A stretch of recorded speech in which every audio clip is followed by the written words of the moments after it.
Olá, gente. Bom dia, boa tarde, boa noite. Nós vamos falar agora de carregamento distribuído. Então,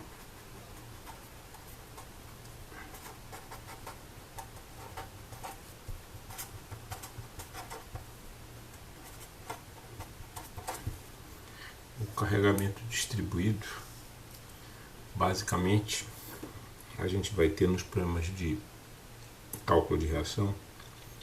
Imagine você um carregamento numa viga biapoiada como essa aqui.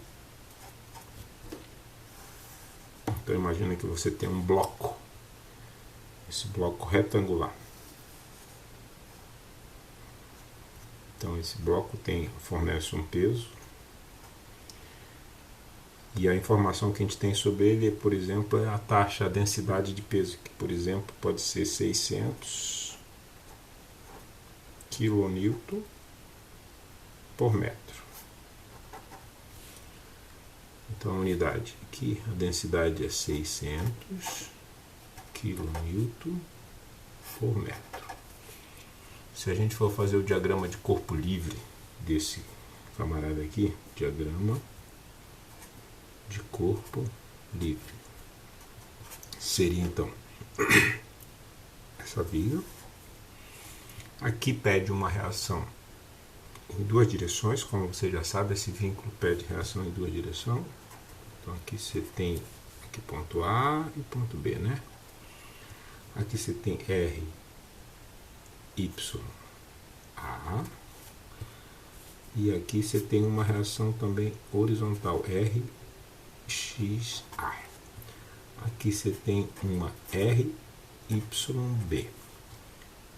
E a força que representa todo esse bloco, você substitui por uma força que atua no centro de gravidade desse bloco.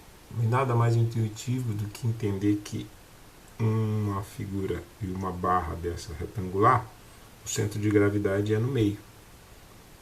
Então, eu teria uma força peso representada aqui no centro. De tal sorte que como é que eu calculo então essa força peso? Então, se é 600 kN por metro, e aqui, por exemplo, eu tenho 4 metros, eu posso dizer então que o peso seria o seguinte: 600 kN por cada metro, sendo que eu tenho 4 metros, multiplica por 4 metros, e o peso disso aqui seria 22.400 metro, corto com metro só por quilonewton. Então eu tenho aqui 2.400 kN. Então aqui é 2.400 kN. Então esse seria o diagrama de corpo livre dessa peça. Uma coisa importante é entender que existe uma analogia no cálculo do peso.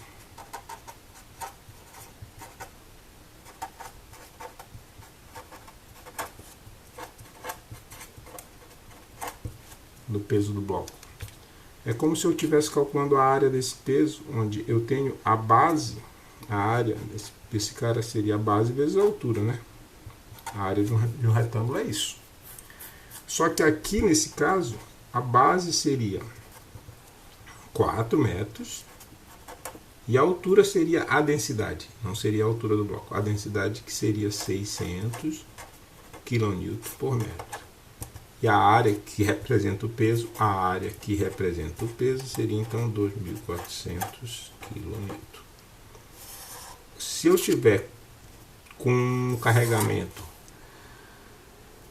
triangular, por exemplo, e aí a gente vai ver um outro tipo de problema.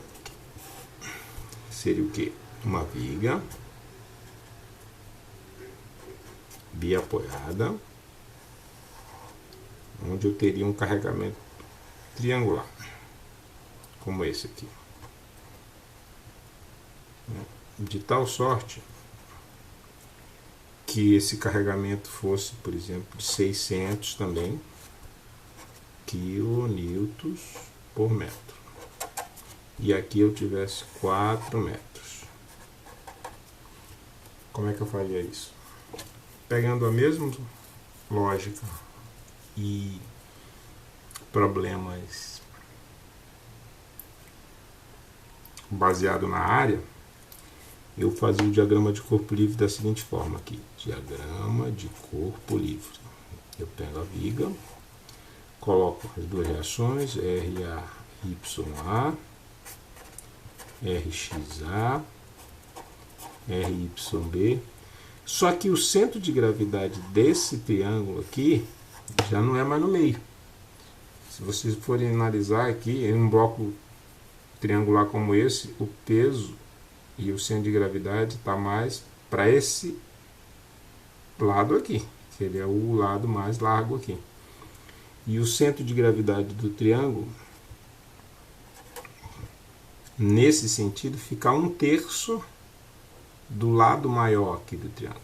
Então aqui o centro de gravidade ficaria a base sobre 3, e o centro de gravidade nesse sentido aqui seria a altura por 3, sendo que a direção 3 sai sempre do lado maior. Então aqui, ó, isso aqui é 4, que seria então o centro de gravidade aqui, e aqui seria 4 por 3 metros. Seria essa medida aqui, dividido por 3. E daqui para cá seria 2/3 de 4, certo?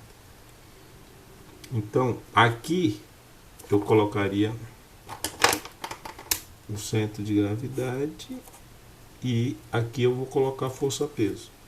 Então, aqui seria tudo 4, mas aqui é 4/3 metro. E aqui é 2/3 de 4 metros. Que aqui seria, então, 8 por 3 metros. E aqui 4 por 3 metros. Então, agora é a grande pergunta: quanto é o valor da força-peso? Vamos levar em consideração a analogia da área. A área do triângulo seria o quê? A base vezes a altura dividido por 2. Essa é a área do triângulo. E aqui você teria a base 4 metros, a altura 600 sobre 2. E aqui então seria 2.400, 1.200 quilonewtons, que na verdade é a metade do peso daquele outro camarada lá. Então aqui eu colocaria 1.200 quilonewtons. Uma coisa que a gente tem que entender é que cada figura, né, de bloco tem o seu centro de gravidade. E a gente vai trabalhar a priori com centro de gravidade de retângulo e de triângulo, mas se surgir uma outra figura que não seja um retângulo ou um triângulo, a gente tem que saber onde está o centro de gravidade. Mas o mais importante é você saber posicionar a força no centro de gravidade certinha e entender quanto é essa força, calculado baseado numa analogia de área de carregamento distribuído por hora. É isso. Até mais.